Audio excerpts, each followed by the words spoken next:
Welcome to the Big Play Cleveland show presented by FanDuel. I'm Gabriella Cruz alongside Chris McNeil, Nick Padone, and a big shout out to our producer, Ryan. As always, Nick is back in studio with us. We're going to recap the weekend. How about all those football games? Did you guys catch a lot of wild card football last night? All weekend long. I'll tell you what great games. They were good games. Just the NFL action and the entire weekend was just so close. I was glued to my screen from the first game all the way through the last night. I thought it was fantastic. What a weekend for the NFL. I can't wait, Nick, until the Browns are involved in this again. Hopefully that's going to come sooner rather than later. But welcome back from Vegas, walking right into a Browns coaching search, Nick. Yeah, honestly, you walked into Vegas into a Browns coaching search, and it kind of felt like we were out there with some of our partners over at SI. Check it out, Browns on SI. And we're the belle of the ball. Everybody was asking about our thoughts on the Browns, our thoughts on Shador. Like, Browns run the roost in the NFL, even when they're not in the playoffs. So it would be nice to get into those playoffs at some point in time. Oh, man, we have to, you guys. Was there anybody that caught your attention over the weekend that you, I don't know, just got super hype about? I'm thinking of specifically something for me where I was just so amped I couldn't even go to bed. Well, I'll tell you what, from the Browns coaching search, and I know we're going to talk a lot about it, John Harbaugh getting cut loose definitely caught my interest. I think he's a guy, we'll get into it, but he's a guy who I think would bring instant credibility to the Browns organization. And I think he's a guy who obviously brings a whole lot of experience. And walking into that locker room, he could deal with a lot of those personalities, proven how he could do that in the past. And also, he brings that organizational mettle. He knows exactly how to set up an organization to win. So I would love to see John Harbaugh. I don't know the chances of that happening here in Cleveland, but, man, that's got me stoked. Nick, anything that caught your attention over the weekend, NFL football-wise? Same as Chris. Really locked in on the coaching search. It was cool to see Josh Allen get his first road win. Yeah. I thought that was really cool. Also nice that Jacksonville bows out in that spot. Our pick is cemented. The hate watch is over. Yeah. The Cleveland Browns select 6 and 24. Yep. Thank you, Trevor Lawrence, for that late interception. And the Jag season is over, so we know where we're selecting in April's NFL draft in Pittsburgh. Yeah, always taking that Brown slant for us. I appreciate that. I was just jazzed about Caleb Williams and that last moment, they were comparing it to the Air Jordan. My toxic trait is thinking I can pull off something like that. I was just so lit. And then the post game, the coach going wild in the locker room after and just everything that came together. I was like, man, you know how they say, make me like Mike. I was like, make me like Caleb. Well, I talked about it last week, too. My mom, huge Bears fan. Her family all from Chicago. I was pulling for the Bears, so they're my team right now in the playoffs. So go Bears. Way to get it done.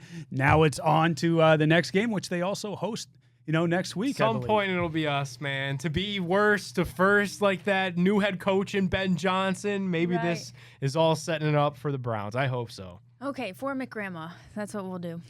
We got to take a quick break. We'll be back with more Big Play Cleveland right after this.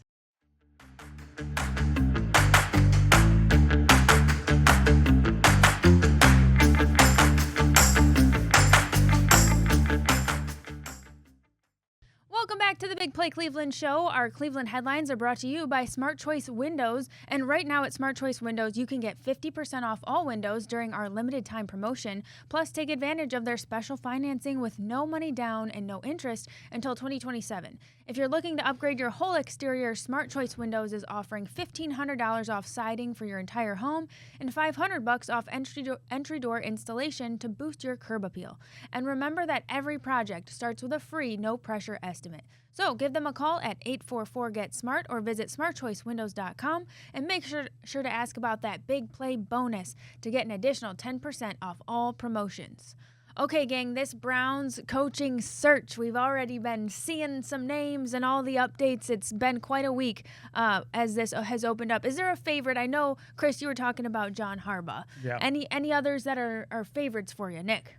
I think John Harbaugh is the obvious one. That's the white whale. That's the one that you move mountains for. And it really sounds like there will be mutual interest between Harbaugh and the Browns to at least set a meeting this week. And I really think if you're the Browns, that's all you could ask for, because there are some jobs out there that are attractive. The New York Giants invested a first-round pick into Jackson Dart, and he impressed during his rookie season. The Atlanta Falcons have a lot of skill position players, and they're just looking for the right mind to maybe put all of that together. So there are organizations that are are out there that are set up in a little bit better of a spot than the Browns. But what the Browns have going for them, you've got the greatest defensive player going in the league right now in Myles Garrett. You've got 2 first-round picks that you could use to fix this offense, whether it be on the quarterback or somewhere else.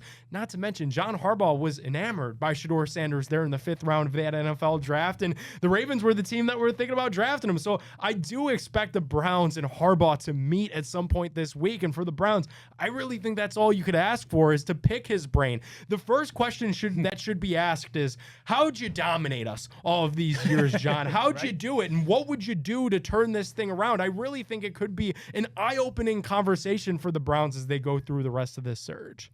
And a lot of it's going to be based upon how they want to set up this search, how they want to set up the organization going forward. There's been reports they want to keep Jim Schwartz, which makes a heck of a lot of sense. If you watch that defense last year, you see what he's done with Myles Garrett. You see with what he's done with Carson Schlesinger. You see that the defense has been just a stalwart for the Cleveland Browns now for 3 years under Jim Schwartz. So it makes sense keeping him. But then as you bring in these candidates, you bring in a John Harbaugh. Does he want to keep Jim Schwartz? A lot of these guys want to bring in their own staffs, which makes a whole lot of sense, especially for established head coaches. They're going to have their own guys. They've got years in the league. So that leaves you with, okay, now we're kind of looking at the coordinator guy, and is that going to work in this dynamic? So a lot of questions right now for the organization. I think that's part of the reason when they had that opening presser last week, they talked about 120 days and waiting that entire time, and they're casting a wide net. We've got, 110 days or so left in this cycle, and they've got a lot of questions right now, and I don't think they're very close to getting those settled. And I think that's by design, Nick, because I'm not sure that they're walking into this knowing exactly what they want. And we said on the show last week that it was going to be a wide net, and boy, has that already come to fruition. 12 names, 12 known candidates for the Cleveland Browns, and who knows if they're speaking to potential college coaches. That probably won't come public if they are, because if it comes public, then what a mess it would create for a prospective college coach when you talk about the transfer portal and NIL and all of that stuff. The one name that I do find interesting on this list as well, another proven head coach, is Mike McDaniel, because he built that offense up with the Miami Dolphins. He had a little bit of a limited quarterback out that way in Tua Tagovailoa, and he squeezed all the juice that he possibly could out of that orange. He had Tyreek Hill on the back nine of his career and was able to put up a 1,700-yard receiving season in his first year with Coach McDaniel. So obviously some ties there to the Browns, because he was the receiver coach in 2014 that put together that infamous PowerPoint slide to get Kyle Shanahan out of Cleveland. Maybe now he's putting together another PowerPoint slide of why he should be the Browns head coach to move this thing forward. I actually think that would be a great fit, and I'm a lot higher on Mike McDaniel than a lot of people are, and I know the Browns have long admired his offensive genius. So he's got fans inside that building. Brown and orange capris in Cleveland. Let's get it. McNeil, what about, is there any rumored candidate that you absolutely don't want? No. When I look at this list, I think they're going about it the right way, really, talking to as many parties as possible. I thought it was interesting this week. They talked to Todd Monken, obviously the OC there for Jim Harbaugh. So I don't know if they were doing that knowing Harbaugh was going to get let loose and maybe kind of priming the pump on that little conversation. I think that would make a whole lot of sense. So, hey, maybe the Browns have stumbled upon something here, and they're really going about this pretty strategically in who they're talking to. And maybe that's a good route to get John Harbaugh on board. And even some of these lesser known names, I know a lot of people cringed when Los Angeles Rams passing game coordinator Nate Scheelhaus came out, because it was this is a guy that isn't even calling the plays under McDaniel. He's working for the guy that's not even calling the plays in the offensive coordinator, Mike LaFleur. This guy's at best third in command, but that's what you do. You cast a wide net. You look at the Los Angeles Rams right now, and you would probably take a sliver of any of that success. And I get that Matt Stafford and Puka Nacua aren't going to come along to Cleveland,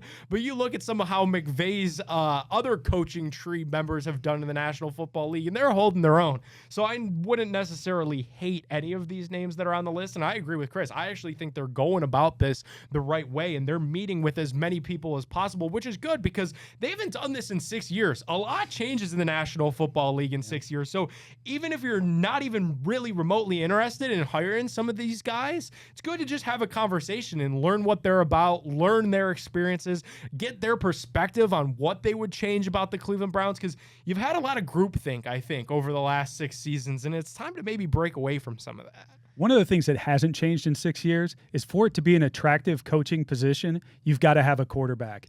And right now, there's a huge question, obviously, for the Cleveland Browns at quarterback. Is it going to be Shedeur going forward? What do you do with Deshaun Watson? There's a lot of things up in the air. Dylan Gabriel, where is his role in this team? So any coach coming in is going to be inheriting a mess. So they're going to have to figure that out pretty quick. And the Browns are going to have a plan. Andrew Berry's going to have a plan. And I'm sure they've articulated that already to these coaching candidates.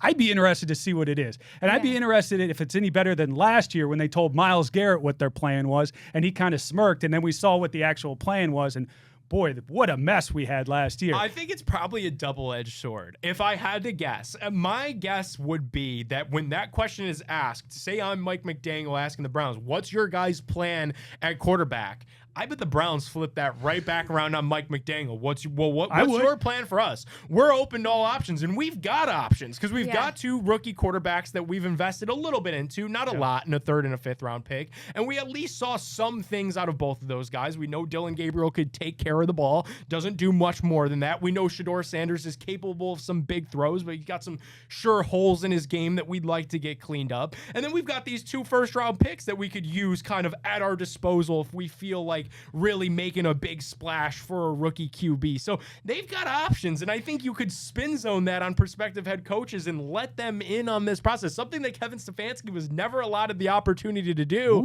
Have a little bit of an influence on what happens with the quarterback spot. I think that's a good thing. An underrated part of this coaching search is basically you've got unpaid consultants that are coming into your facility telling you what their idea is to improve the quarterback situation in Cleveland. I would take as many of those pieces of advice as we possibly can get here in Cleveland, because obviously we haven't been successful on our own. Let's have the best and the brightest from around the league come into our facility, tell us, hey, here's our idea for what you could do at quarterback. Yeah, to your point, McNeil, we can do all that and get the magic formula or try to put something together the best we can and take notes there. But how do you think, if you're Andrew Berry, you're selling this organization and this team, and how do you think it stacks up with the other job openings for head coach out there? I think it's really pretty simple, like especially for like the Harbaughs of the world. You played us twice last year. You saw how good the defense is. They sacked Lamar Jackson 3 times in the first meeting. Then John Harbaugh stated himself that Myles Garrett is a player that you have to build an entire game plan around. Myles Garrett had 4 sacks. The Browns had 5 sacks in the second time that these 2 teams met. That's just the defense. Then look at this rookie class and what this rookie class was able to do. Like, I think that's really your selling point, is the defense, the young talent that's on this roster, and just letting a new coach know, if we could get this offense right together as a collective, you could have an opportunity to be in the driver's seat of this thing for as long as you want it. And there's also the part the owners will spend here in Cleveland. You're going to be moving into a new stadium here in 4 years. So you're really trying to gear up for those new facilities. You're trying to get this team in a spot that's competitive by the time you do that. And this new coach is going to see just a waterfall of resources in order to make that happen, from, all of the different facilities that they offer to just the best in everything, the way that the Haslams go about things. We've been critical of them, but one of the things we haven't been critical of is the fact that they do spend money, and they're very good at that. So any coach coming in knows they're going to be taken care of. This segment also brought to you by Smart Choice Baths. It's the perfect time to remodel your bathroom, and right now, Smart Choice Baths is giving you $1,250 off your bathroom projects, plus a free luxury upgrade to add comfort and style. And just for Big Play listeners, you'll save an additional 10% on your project. So don't wait. Visit them at smartchoicebaths.com or give them a call at 844-GET-SMART to schedule your free consultation today. Smart Choice Baths, where luxury meets affordability.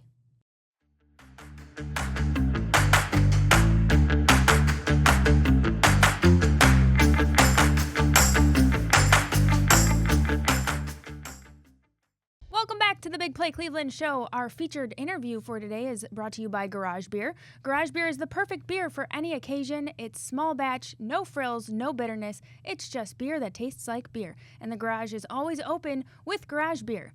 We welcome on a very special guest joining us digitally. We've got Browns and NFL writer for The Athletic, Zac Jackson. Thanks so much for joining us. Glad to be here. Yeah, we know it's been a little bit exhausting for you on your end. Busy week. We still got more ahead. Do you have a look at who the front runner for the Browns coaching vacancy is right now?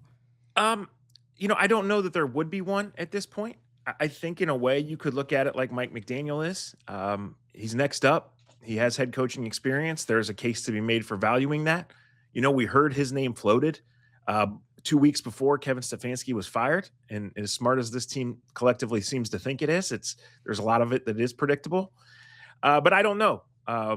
He's going to have other options. And to me, he's a coordinator, not a head coach. So this is interview 6. The Browns have at least a couple more and probably more like 4 or 5 more on the docket. They're very much on the outside looking in with Harbaugh, but they would like to set up an interview. I think by the end of the day, we'll find out if that's going to happen. But, you can't really do in-person interviews with anybody who's still employed by a playoff team until next week. The Ravens are doing as many as 15 interviews. The Browns aren't quite to half that yet, right? So this is a drawn-out process. And somewhere out there is someone who's going to value this job and really want this job. But I also think it's fair to say it's not going to be for everybody. There are 8 openings as of this moment. They might have to wait.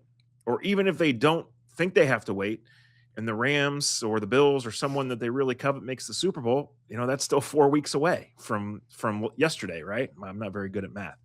So I think you could make the case that there's probably not a clear or certainly externally clear front runner. And I think you could make the case this was always going to be kind of a long, drawn-out process. And probably 8 or 9 days from now, we'll know who the finalists are and have a clearer picture of where things really stand. Zach, last week there were reports that the Browns are telling candidates that they want to keep Jim Schwartz as the defensive coordinator. What do you think about those reports? Do you think they're true? And then secondly, does that limit then the pool of candidates who the Browns could consider for this job? Yeah, Chris, I think there's probably an important line in there that's a little blurred in that they want to keep Jim Schwartz and they mandate they keep Jim Schwartz are two very different things, right? Because the bottom line is when you fire Kevin Stefanski, you're accepting the fact that none of your coordinators or coaches might come back. You would love to keep some, probably almost all of them are under contract depending on their circumstances. And there is anything believable. There's an element to that with the Browns that anything is believable, but it's just not right to mandate, hey, you're going to do this. So I would think if the Browns are a logical and functional organization, and there's an if there, that Jim Schwartz is one of the first people they would have talked to. I mean, Jim Schwartz is the best hire this organization's made in many years. Jim Schwartz has a lot of cachet, a lot of wisdom. He's been really good for this team. He's been really good in jobs before this. So I totally am on board with the thought that keeping this defense in place would help the Browns in this next step of the rebuild. I'm totally on board with valuing Jim Schwartz and wanting his opinion on things, including where he thinks he is in his career, where he thinks this team would go, what he views his next step. But until you have a head coach and until you have a clearer picture of the field, and I just think here, 7 or 8 days in, we don't have a clearer picture of who's really going to emerge. I think I would step way far away from something that has to be or something that's guaranteed, and just kind of let this thing go. Like I said, in an ideal world, do the Browns in 2026 have Jim Schwartz and make a lot of progress with him because the defense really has a chance to be that good? Yes, but when you make this change, it's far from given, and especially this early in the process, I just can't see that being the winning mandate of, hey, you have to keep this guy, because you're going to limit your field doing that. Zach, speaking of valuing wisdom, how do you think John Harbaugh would fit with the Browns? Well, I think there's a lot of obvious reasons John Harbaugh is the top coaching candidate right now. I think there's a lot of obvious reasons that the Browns probably don't make his top 3 and might not make his top 6, if we're being honest. And that is that wherever John Harbaugh goes, now if he came to Cleveland, it'd be guaranteed to go back to Baltimore.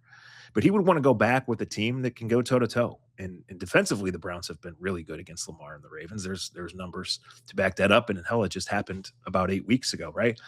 But this offense is a mess, and this quarterback situation is a disaster and has no real answer, even if you believe in Shedeur. And there are some reasons to believe in Shedeur. But I cannot imagine that John Harbaugh at 63 years old says, I'd like to go back to Baltimore with Shedeur Sanders as my quarterback, because that sounds productive. Because it doesn't. Like the Giants, Atlanta, Tennessee, and maybe Green Bay are much more appealing jobs from what we know about John Harbaugh. Is there a world in your mind, Zach, where like a Liam Cohen, James Gladstone situation could take place if the Browns really want a specific candidate, if Haslam would part ways with Andrew Berry, if a candidate wanted to pick their general manager, or are we too far past that already? No, I think there is a world, Nick, because I think it's pretty wide open right now. And I think, say 2 or 3 guys come off the board and you only view maybe 2 more realistic candidates at the top of your list as you go through this process, you might have to make that kind of move. Now, I don't know. I have thought a lot and asked around a lot about this idea of a mystery candidate, someone who's not free now or someone who's from the college coaching world. And the answer I get is that maybe because teams view this whole coaching pool as wide open. There's not a Ben Johnson or a Mike Vrabel like last year. I guess Harbaugh is probably the one exception to that, right? But like what college, like Marcus Freeman's not taking the Browns job right now. He's not. Like, would he consider another job? Maybe, even though he came out and made the statement. Like, what other hot college coach is there? Signetti's in his 60s. Like, he's not leaving this monster he's built in 2 years to come to the Cleveland Browns. Like, the same Harbaugh logic applies here. So things can change. I don't think any door is closed. I mean, we don't even officially have Harbaugh's interview schedule, right? But in the surprise candidate realm, I think the potential surprise quote candidates are probably guys who are already on the list. And if we would see a second interview for a Dan Pitcher, or if we would see, like, I don't believe Nate Scheelhaase is a real head coaching candidate. I mean, 2 years NFL experience and 35 years old. But I'm also not going to totally close the door because I don't know exactly where this thing's going to shift over the next week.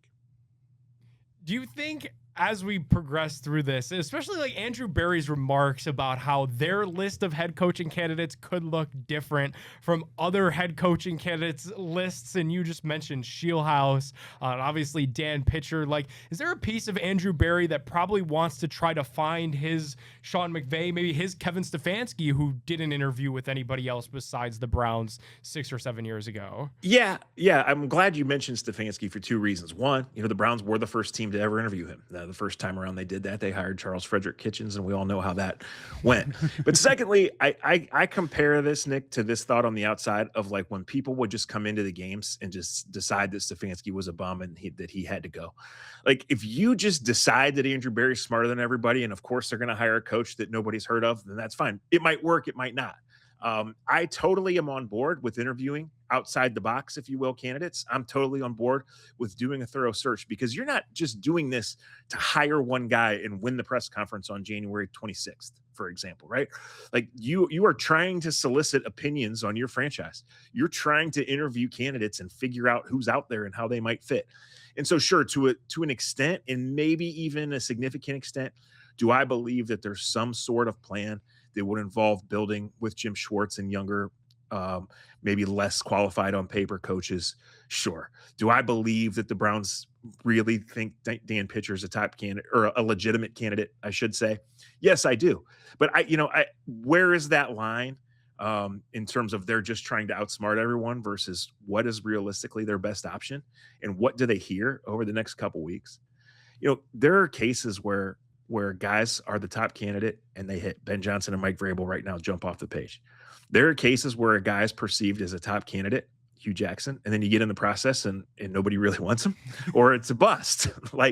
That's how this has gone. And frankly, like, there are guys who win interviews over the course of time, and there are guys who bomb interviews over the course of time. There are guys who get cold feet at the last moment and say, I don't want this job. That's happened in the last 5 years in multiple occasions. And Ben Johnson was right to wait. Josh McDaniels was just a disaster wherever he went as a head coach. So there's so much unknown with all of this, and it's really making the hire and identifying the guy is really just the first step.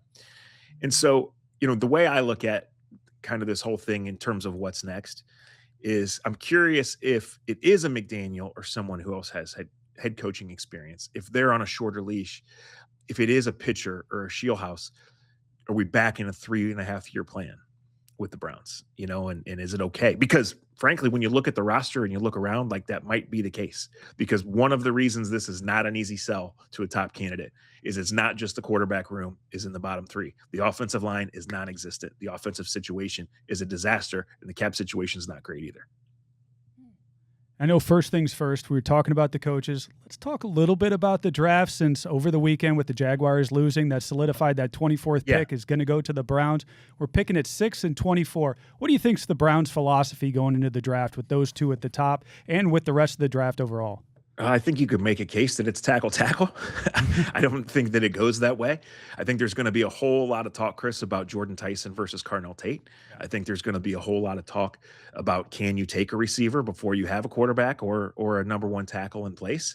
And I also think what eventually is going to come out, and it hasn't really been discussed now, is always the intent with acquiring that Jacksonville pick was to make that the quarterback pick.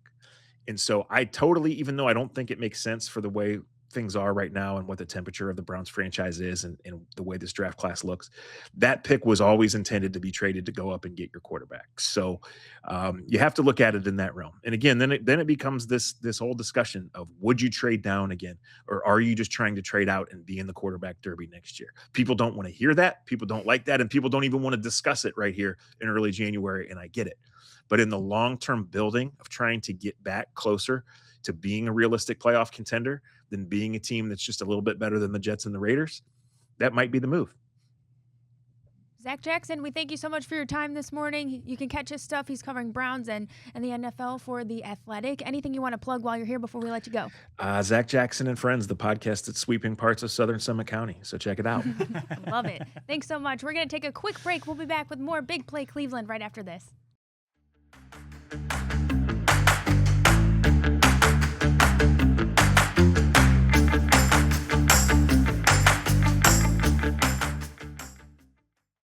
Cleveland sports fans, I'm going to tell you guys about one of the biggest nights of the year coming up in our city. The 2026 Cleveland Sports Awards are almost here, celebrating the athletes, teams, and moments that made this year at Cleveland sports unforgettable. From the pros to the prep stars, this is where Cleveland comes together to honor excellence, toughness, and everything that makes this a true, genuine sports town. You're going to see familiar faces. You're going to see us. You're going to relive iconic moments and recognize people who represented this city the right way. The 2026 Cleveland Sports Awards, it's more than an event. It's a celebration of our sports culture and the fabric that makes this sports town great. Get your tickets at clevelandsportsawards.com.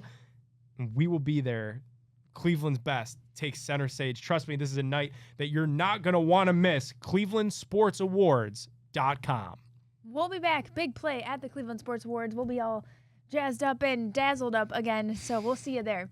Guys, the Cavs, the resurgence that is happening lately, big win over the Timberwolves at home that they're coming off of, and it was kind of historic here. We had 5 players scoring over 20 points. Sam Merrill had that 5 straight games of scoring at least, what was it, like 5 3-pointers? 4 straight games of at least 5 3-pointers. We're looking good. What do you think about this latest resurgence? It is. 5. It's encouraging. We're 5-2 over the last 7. I want to see us be more consistent, Nick. Evan Mobley in that game looked great in the second half. I think there was a stretch against the Timberwolves where he made 10 consecutive shots. The shots starting to come around a little bit. Now, all these individual pieces, the Jalen Tysons, the Sam Merrill, like you were talking about there, Gab, all of these pieces, we got to figure out how they come together and give us some consistency on the floor. I love that word. I love that word so much. And you look ahead to this week, you got 2 matchups against the 76ers, which are currently higher seeded than you in the Eastern Conference playoff picture. And then Monday, you've got that Martin Luther King Jr. Day showdown against the Oklahoma City Thunder. So now you've got a chance to test it out.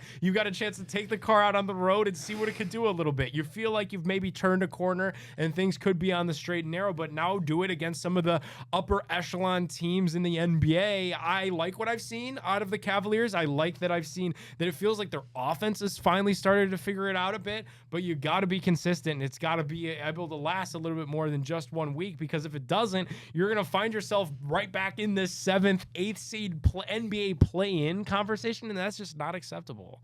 What do you guys think about as the trade deadline approaches? Are we staying where we are? We like our roster. This is what we're going to roll with. How is it already almost NBA trade deadline time, Chris? To think that like February 5th is really less than a month away, I think they're going to be hard-pressed to find a big move to make. And I know that there are big names that are out there. Giannis Antetokounmpo is out there. John Morant is out there. I saw on Cleveland.com a trade floated Darius Garland for Kyrie Irving, and what that would mean for the Cleveland Cavaliers could be a little bit crazy, but he's also out there and going to be returning to health. So there are big names that are out there, but because of the second apron and because of these restrictions, I don't know that you're going to really see a big shakeup until the offseason. Yeah, and we got to got to look at the health of this team, too. I think it's only 11 times that we've seen Mobley, Allen, Garland, and Mitchell played together. They went 6 and 5 in that time. But, we just have to be patient. We still don't have Max Strus, and things are – I know we've been saying it all season, but it almost feels unfair, too, don't you think, to just be evaluating based off of how we've had to go through all these different lineups, and it's just been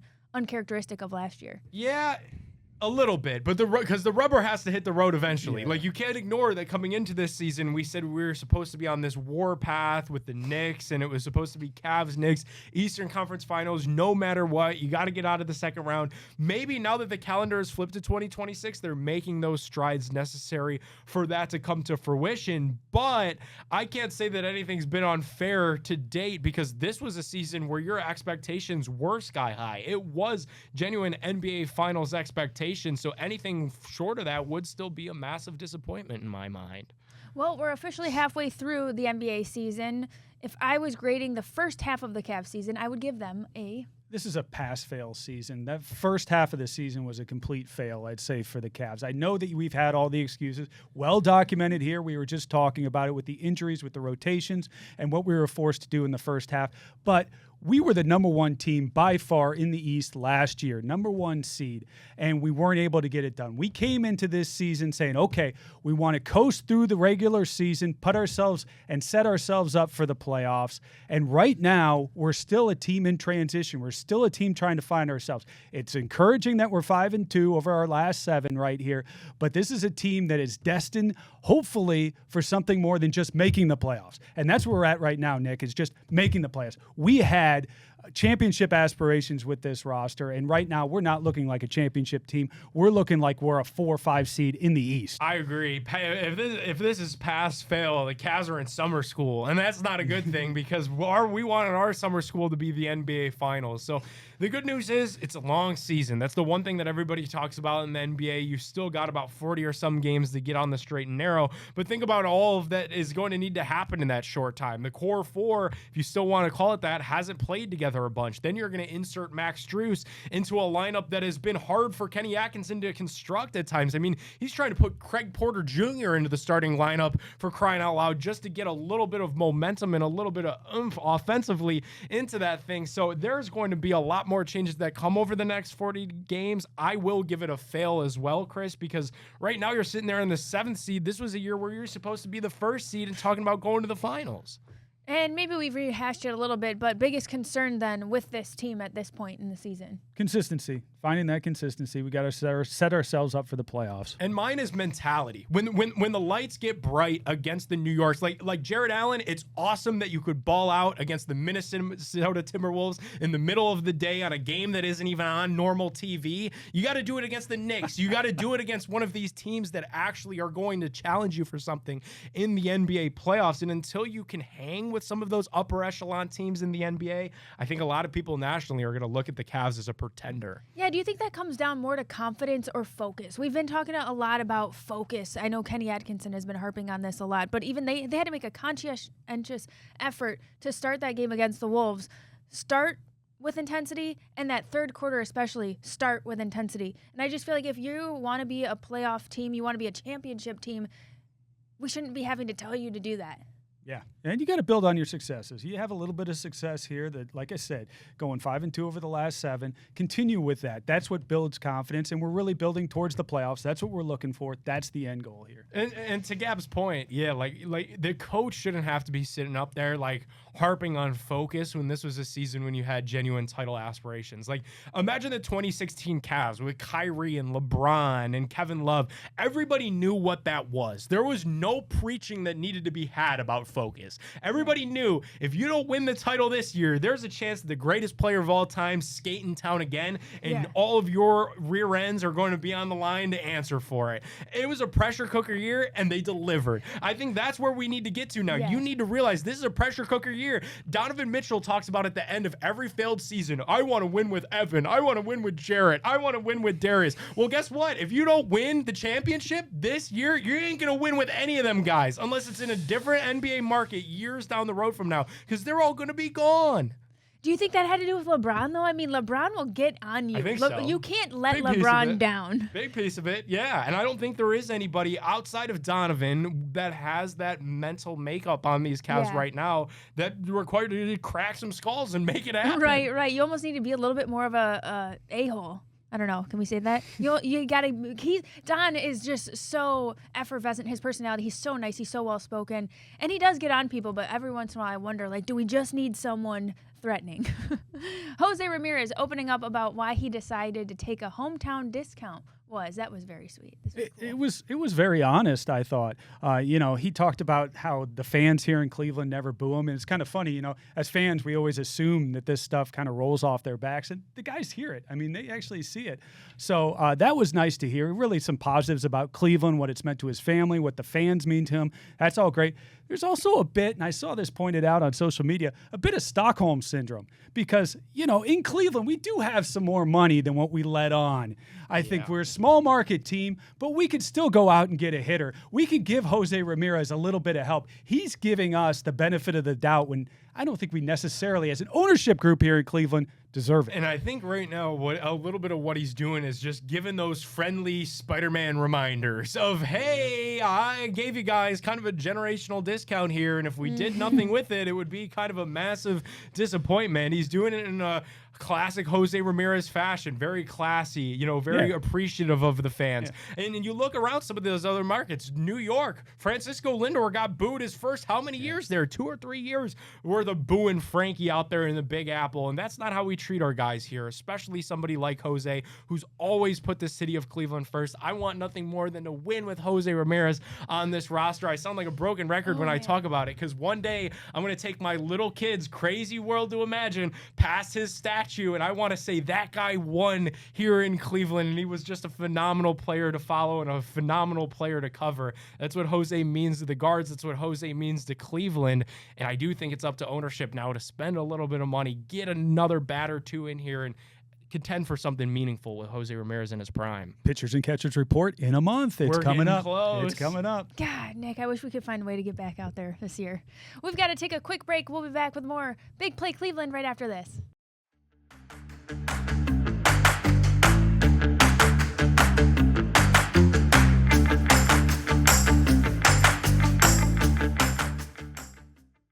Big Play bets on the Big Play Cleveland show presented by our friends at FanDuel. You know how fast NFL game days move. One big play and everything changes. That's why live betting on FanDuel is a game changer, because with our friends over at FanDuel, you can bet in real time while the game unfolds. If the score just flipped, jump on a new spread or a live money line. If a wide receiver is starting to heat up, bet on that next touchdown score or their total yardage. Think a drive is getting ready to stall in the red zone, take a live field goal prop or just fade the total. Live player props, team totals, drive results, updated spreads, next play markets. It's all there. It's fast. It's fun. And with FanDuel's live betting, your bets move as quickly as the game does. So whether you're riding the momentum or fading the hype, FanDuel puts you right in the middle of every single moment. Visit FanDuel.com/BigPlay to download the app and bet the NFL live with us all postseason long. Must be 21 plus, present in select states.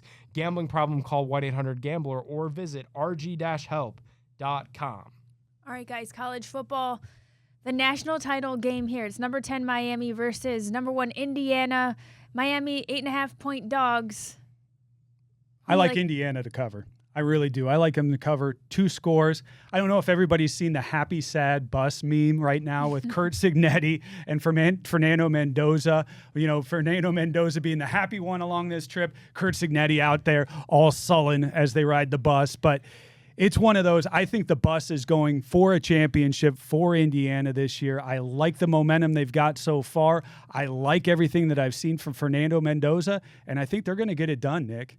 And it's a pay-to-play college football playoff landscape. I think they're paying somewhere just under $14 million for this roster. So they put their money where their mouth was this offseason. They knew they were going to have an opportunity of a window to go for it. You look at the landscape of the Big Ten. It was Michigan's turn, then it was Ohio State's turn. A lot of people pointed at Penn State, but Indiana saw an avenue, and they're getting ready to seize it. I agree with you. I don't know how you could bet against the Hoosiers in this spot. They've been the most dominant college football football team start to finish. I do think some of the LSU comps are a little crazy, a little premature. I think if you were to place Joe Burrow, Justin Jefferson, Jamar Chase in that LSU team against these Indiana Hoosiers, I'd say LSU would probably be an 8.5-point favorite in that matchup against Indiana, but this is still a really good Indiana squad, and I feel confident betting on them in this spot.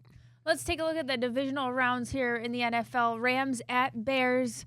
We've got the over-under at 50.5. Rams are the favorites here, 3.5-point favorites. What do you think about this game? A road favorite there, playing in Chicago. Two things to watch here. Matthew Stafford, you got to watch that finger. He had that injury in the game. We'll see if he can fling it. The second thing to watch for the weather there in Chicago. This is going to be an awful tough game for them to navigate there in the Windy City. So I've been rooting for the Bears this whole time, Nick. I don't know if they're going to get it done, but I would bet the under on this one. The over-under is 50.5. I do not like both of these teams scoring that many points in this game. This is tough because you've got one of the hottest teams going in the Chicago Bears, fresh head coach in Ben Johnson that wants it, young quarterback in Caleb Williams that certainly wants it. But are you really going to bet against Sean McVay and Matthew Stafford, the best coach in the National Football League and the quarterback that deserves to win the MVP award this season? I think the Rams are favored by 3.5 for a reason. I am going to have a hard time betting against Los Angeles in this spot, even though Chicago will be a trendy pick as a underdog at home in Chicago. I'm with Mick Grandma on this one. Let's go Bears. Let's go Bears. 49ers at Seahawks. The over-under is 45.5. We've got the 49ers as the dogs here, 7.5-point underdogs. Yeah, the 49ers lose Kittle. They've lost a lot of players this season. They're kind of a shell of the team that they started, so it's amazing that kind of the run that they've gone on. I think the run ends here with the Seahawks. The spread is 7.5. I'll give the Seahawks 2 scores, so I'll take the Seahawks and give the points. I'm taking the Seahawks to cover as well. I do think in this spot you might see a little bit of people show love to the 49ers just because they rallied around George Kittle, but it's how many injuries can you really sustain? And the one spot where Sam Darnold is bad is when he starts tossing those turnovers. San Francisco's defense is just so beat up. I don't know if they're going to be the team that's able to force Sam Darnold into those turnovers, so I'm going to take the Seahawks here as well. Bills, 1.5-point favorites at Broncos. That over-under set at 46.5. Who you got here? This gives me that throwback feel here, Nick, to when I was a kid. It's not Jim Kelly, it's not John Elway, but it's that same kind of feel to this game. Allen got beat up in that game over the weekend. This is on the road. It's in Denver. Very, very tough place to play. I think Bo Nix. I think Denver gets it done here. I like Bo Nix. I like them at home. Yeah, this is stunningly a great spot for the Broncos because I'm not as high on Bo Nix as a lot of people, but Buffalo's defense is not that impressive. And Jacksonville, I was surprised they weren't able to exploit that a little bit further. I'm going to take the Broncos as slight pick'em dogs at home as well. Mile High is a difficult place to play. Yeah. Cleveland fans know that better than anybody. I'm going to take the Broncos in the divisional round at home. All right, gang, we're taking our last break of the show. We'll be back with more Big Play Cleveland right after this.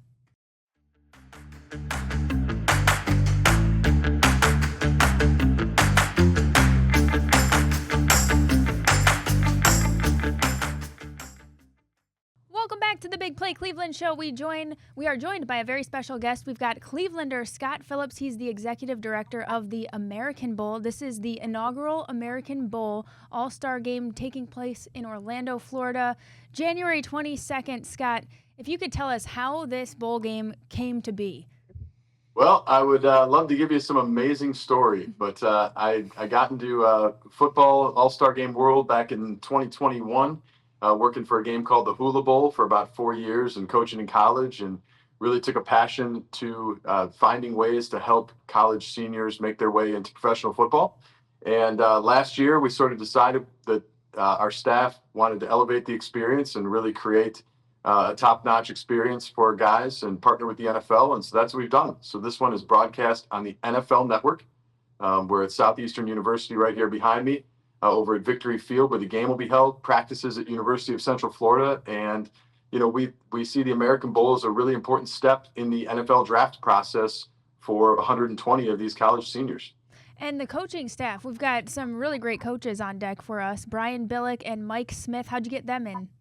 So Brian and Mike have worked with us for 4 years. This is, in our prior game, they came over with us. But Coach Billick, Coach Smith, two of the most dedicated college all-star coaches you could possibly find. Billick won the Super Bowl in 01 with the Ravens.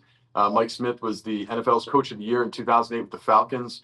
Both of them kind of retired on top, great reputations. And most importantly, they love developing young men. So this is an opportunity for them to get back out on the field and do that. And, I'd be remiss not to mention, like, the coaching staff for this game includes probably a half a dozen or more former NFL head coaches, including Glenn Pyrus, Mike Nolan. We've had Mike Tice over the years, just some really great people who have poured into these young men over the years and are going to continue to do it for us this coming week. What's been the early feedback from NFL teams on what you're putting together here? So, blessed to say that it's been amazing feedback. Our roster is by a landslide the best one I've ever worked with. We were told, for whatever it's worth, that we have 39 players with projected draftable grades, meaning they'll be called, during the NFL draft, and that almost every player we have is what we would call at least a top of the 8th round pick, meaning that these are the guys that the minute the draft is over, if they haven't been picked, teams call them and get in bidding wars on them. So the players that we have are really great, and the experience, they've come to trust our staff over the past 4 years. They know what they're getting into in terms of, expectations, but the NFL has showed up big. We have over 250 NFL scouts and personnel that have registered to attend so far, and that list is growing this morning. So, so far, so good.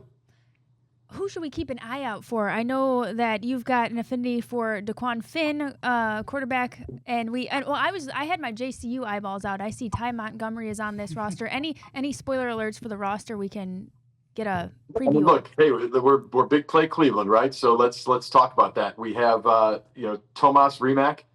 He's a local Cleveland boy, in the 440 area code from Virginia Tech, offensive lineman coming down. I know he might not make the stat sheet, but he's a great player. Has a good shot at getting into the league and making a difference there.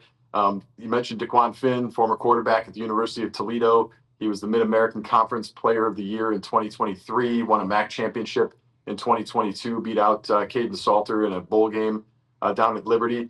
And you did mention Ty Montgomery. So we don't typically see a lot of Division III players in NFL All-Star games. Ty will be the only one for sure.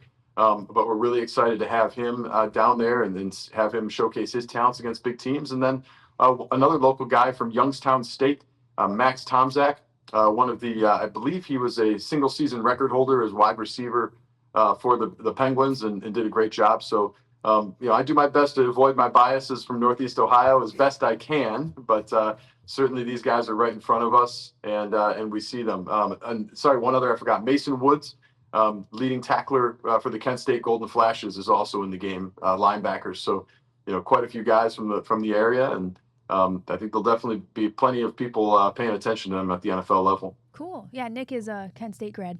Absolutely, and excited to tune into some of the festivities this weekend. Last one before we get you out of here, Scott, as we appreciate, a little bit of the Northeast Ohio bias, but how do you guys select who gets invited to the American Bowl? Because it is a little bit different than the Senior Bowl and some of these other showcases that have been out there for a minute. Yeah, it is actually the same process, but it's just reputation, right? So the Senior Bowl is a national convention at this point. Like, every NFL GM goes to that because that's what they put on their calendar ahead of time. The East-West Shrine Bowl's been around 100 years. It's always kind of right there. The American Bowl is that third game in the circuit. So we really have the same process. I have scouts. Actually, one of them is local to Independence, Ohio, Brian Adams. There's 3 other national scouts. We divide up the conferences. We look at the players, we rank them, and we kind of work our way through and say, okay, hey, first off, is this guy coming out of school this year? That's obviously important, and that's been a big change with players being paid now to stay in school.